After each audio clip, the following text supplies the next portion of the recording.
Concert area makes way for a Flemington family fun zone in a Cup Carnival shake-up. This is Melbourne's 9 News with Alicia Loxley and Tom Steinford. Flemington live music area with a new family zone. Its chief executive says entertainment has been moved trackside in a bid to draw bigger crowds. More from Ollie Haig. It's a place where kids can go to horse around. We have pony rides, we have karaoke, we have sensory rooms. Bars and stages have been replaced with rides for the reimagined Park Precinct in 2025. It's a bit of an experiment, but I'm hoping we'll see at least 2,000 kids and teenagers. It's one of the biggest changes to Flemington this year. The VRC whipping up a new layout of the general admission zones to lure more families to any day of the carnival. We looked at what our patrons were telling us last year and they want to spend more time down by the track. But this isn't just about the kids. The park's also shining a light on life after racing. You may even be lucky enough to meet Bobby. Bobby seems very friendly. Bobby is. He's more than happy to say hello. His new career proving once a champion, always a champion, with the thoroughbred now helping those with illness or injury re-engage with equestrian sport. The horses themselves look after them, like there's so much empathy in these horses. This is where all the action and entertainment will be, trackside, with post-race performances every day of the Spring Racing Carnival, just a stone's throw away from the finish line. It's a recipe the boss of the VRC expects could lure around 300,000 revellers over the 4 days. That's of course if Melbourne's weather holds up. They'll come rain, hail or shine, which we love. Ollie Haig, 9 News. It's all very exciting. Tony Jones is up next to preview tonight's sport. Thank you, Alicia. Thank you, Tom. We'll stick with the racing for a moment because Team McAvoy is edging closer to the Cup's double. And the banter between this father-son combo is classic stuff. We'll play it to you. I know. So look. You're thinking racing, distances, you know. Can I tell you? I don't know what I was thinking. Racing first up, and the McAvoy trained Half Yours remains on track to snare the Cup's double. A sprightly workout at Flemington this morning has only added to the confidence of co-trainers Tony and Calvin McAvoy, whose horsemanship is matched only by their humour. Another spectacular sunrise over Flemington, but it's Tony McAvoy's son who's on the rise. Tony and Calvin are fast becoming racing's favourite double act. He said to me the other day, he said, from now on, he said, I'll do the TV, you do the radio. For which he got a belt in the ear. The training operation is a mix of old and new age thinking. I still write my lists out with pen and paper, and if the power goes out, it doesn't affect me.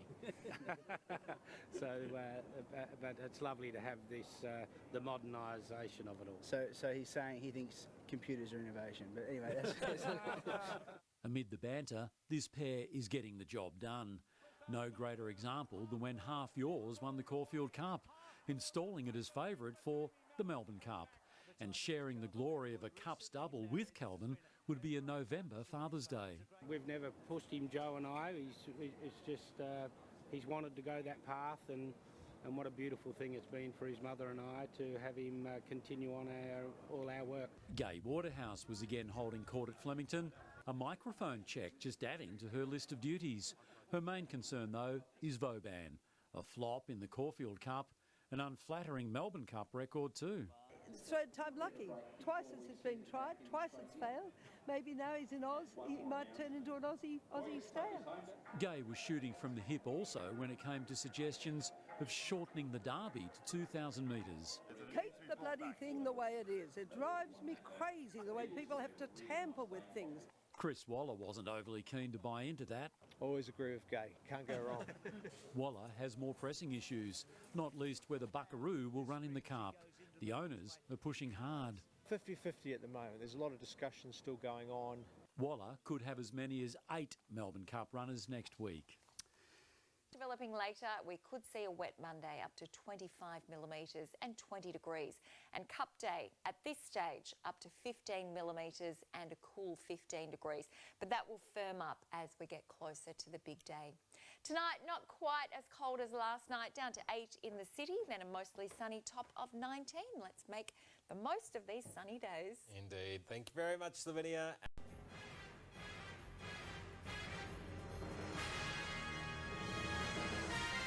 insight into racing's first family. Gay and Robbie Waterhouse reveal their recipe for success. This is Melbourne's 9 News with Alicia Loxley and Tom Steinford. The famous roses are ready, the champagne is on ice and the turf is set. The Melbourne Cup Carnival kicks off on Saturday. And tonight, racing's biggest names are at Flemington to launch the festivities, and among them is Tony Jones. Tony, hello to you. You caught up with some racing royalty. Yeah, well, not hard, I've got to say, Tom, because there's plenty of royalty around here at the moment. I've actually brought you inside the room where the launch is taking place at the moment. The racing minister is on stage at the minute, just doing what racing ministers do. And a little earlier on, we had Francesca Comani up there. Of course, she's flown in from the UK. She'll be part of Nine's coverage across the 4 days. Now, those 4 days, you'll see 37 races. And those 37 races have a total prize pool of around $32 million. And Kylie Rogers, the CEO of the VRC, was telling this audience a little earlier on that they already anticipate that over the 4 days, there will be more than 300,000 people who actually come through these turnstiles. So, yeah, Tom, you talk about royalty. Michelle Payne's here tonight. Glenn Boss is here tonight. And we also caught up with the Queen of Racing, the undisputed Queen of Racing, Gay Waterhouse. And a rare interview, this one. She was alongside her husband, Robbie. Well, back for another spring. Rob, is this one of the rare chances you get to see Gay? Perhaps it is. Certainly we see more of each other in Melbourne. Staying down in Melbourne, as we do about 90 nights a year, we do live more in each other's pockets, don't we, which is good. Does Rob give you any advice, Gay? Oh, he does, no, but he gives it when it's asked. Occasionally he'll say your stats are shocking, pull your socks up, which I'm very pleased he says that. But no, and he was very keen for us to buy Verban that runs in the Cup on Tuesday, and I was pleased he said that. It's been a lovely experience training the gelding. How long have you been married, you two? Go on. 45 years. Wow, Yeah. amazing. And It's still there, hey? What's been the secret? I think that you've got to be give and take. I think you've got to be able, someone has to say, you know, just drop the hatchet, or bury the hatchet and get on if there's been a disagreement. And maybe being home most nights, you know, and have dinner together where you can talk over things, it's nice. How do you feel when that alarm goes off at the ungodly hour? Well, that's my main job, isn't it? To make sure you get out of bed. I'm always out of bed before the alarm goes off. We've got used to it. Rob gets up early, I get up early. We love the dawn. We love being involved with horses. So it's, you know, it's a marriage of not only a marriage where we're very much in love, but also a marriage where we really enjoy what we do. We love racing. It must be said, though, that I did marry an actress. Yes, the Doctor Who. She was an actress when I met her and when we got married. Things have changed. Yes. Still a bit of acting in racing, I think. Possibly. Yeah. All right, great to see you in Melbourne. Good on you. Thanks, John. Well, there you go. They are a terrific couple, aren't they? And they've certainly had their highs and their lows in racing. All right, we better get back to this launch here. I'll be back a little later on in sport. Talking about horsepower, Oscar Piastri is lacking it at the moment. We'll tell you all about that later in sport. Look forward to that, TJ. Lovely interview as well. All right, we'll see you soon. And Tony Jones with tonight's sport. Thank you, Alicia. Thank you, Tom. Yeah, well, I can tell you, up on stage at the moment here at the Melbourne Cup launch, Gay Waterhouse and her daughter Kate Waterhouse. They've just finished. Gay's just an amazing bundle of energy, and we spoke with her a little earlier in the bulletin with her husband, Robbie. Anyway, we'll catch up with Michelle Payne after the break.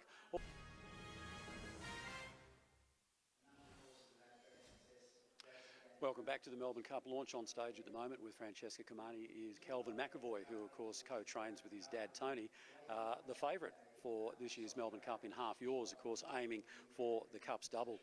He'll, well, potentially taste Cup glory, as has Michelle Payne, albeit a decade ago as a jockey, and a little earlier on today we caught up with her. Michelle, 10 years, does it seem like it? Yes and no. A lot's happened since then, but I honestly could take you through that race like it was yesterday. So it's really special to be back here with the old boy, Prince Penzance. He's looking well and enjoying it himself. You get to see him every now and again. Do you think there's recognition, maybe the voice? I hope so. Obviously we had a great partnership and relationship through his career, riding him 23 of his 24 starts before our victory here in the Melbourne Cup. It's been 10 years now, so hopefully he still remembers. 10 years of being in a very lonely club as the only woman to win the Melbourne Cup as a jockey, but there's two genuine hopes this year, Celine Gaudray and also Jamie Mallum, of course. Yeah, I think also Rachel King's picked up right as well. So Jamie's come very close over the last 5 years with some really nice chances, finishing 5th and 3rd. She's got a great chance this year with Half Yours Caulfield Cup winner. Celine Gaudre's horse that won the Geelong Cup last week and qualified reminds me a lot of Prince Penzance. Super excited for Celine, who's 24 years old, just come out of her apprenticeship. It's huge for her career. All right, terrific stuff. Well, great to see you again, and great to see you too, old boy. Good on you, Michelle. Thanks a lot. Slowly warming up. Sounds good. Thank you, Lavinia. That is 9 News for this Monday. Ali's next with the current affair. We hope you have a great evening. For now, good night.